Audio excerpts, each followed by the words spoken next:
Welcome to the Bright Ideas Podcast.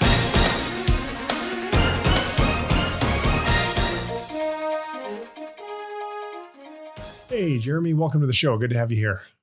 Hey, it's great to be here. Thanks for having me. No problem at all. So for the folks who aren't familiar with you or your company, let's start there. What is this Snacklinks company? What do you guys sell? Yeah, Snacklinks is really interesting. We're not a traditional snack company or chip. Snacklinks was actually started as a bar bet between our founder and one of his good friends. He used to work at a barbecue joint, and here in Washington D.C., where I live, and he has actually grew up Muslim and couldn't eat pork growing up, and so he was kind of joking, "What if we could create a vegan pork rind?" And he's kind of a mad scientist in the kitchen, and over several months was experimenting with different ingredients and came up with a snacklin. It's made from yuca, mushrooms, and onions. It's crunchy, airy, delicious, and the best part of it all, kind of the mad scientist part of it, is it's super low calorie. So we kind of view it a little bit as a vegan pork rind, but it's also just a delicious plant-based, healthy, low-calorie chip. And we offer it in 4 different flavors. And I oversee all of our marketing and e-commerce, and as part of that, our digital advertising. We've been around now for about 5 years, but have been really growing over the past 2 years. So that's Snacklinks in a nutshell.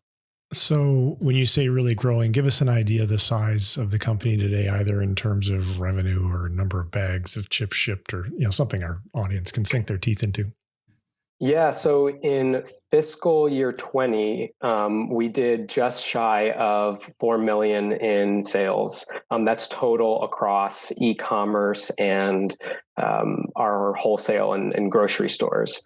So I don't know what that boils down to in terms of bags or a number of Snacklinks sold, but it's a lot.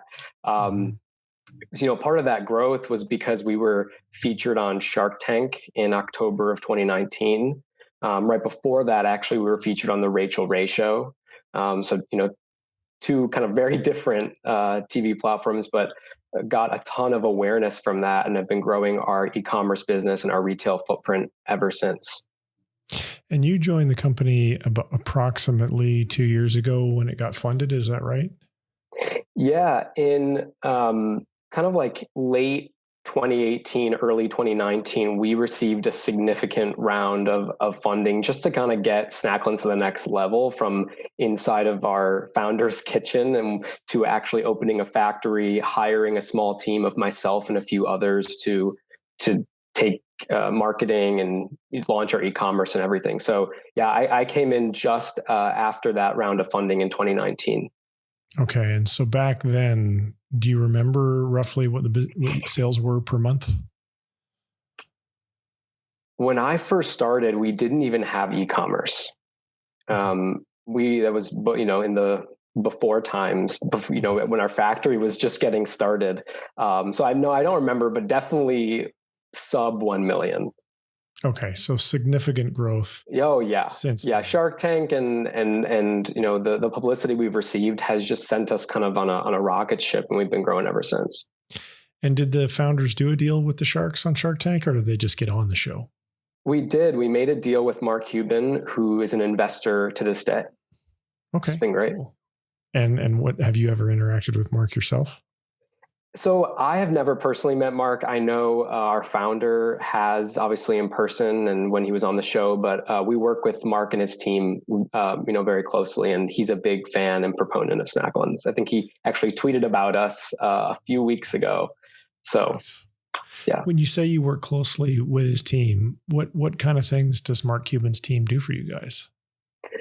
There's all different sort of connections and advice that they can provide from businesses that they've worked with in the past. So I can't necessarily go into like super specifics about what it is. I'm not even always necessarily looped in at that level, but he's his connections and his just he's actually invested in lots of different food companies, especially vegan as well. The people who have been watching Shark Tank, he's really grown his investments in vegan companies. So we're just able to learn kind of as a collective group of Mark Cuban companies on what best practices are. Well, sure. Yeah. It makes sense if he's learning something in one portfolio company, he's going to exactly knowledge across the other ones.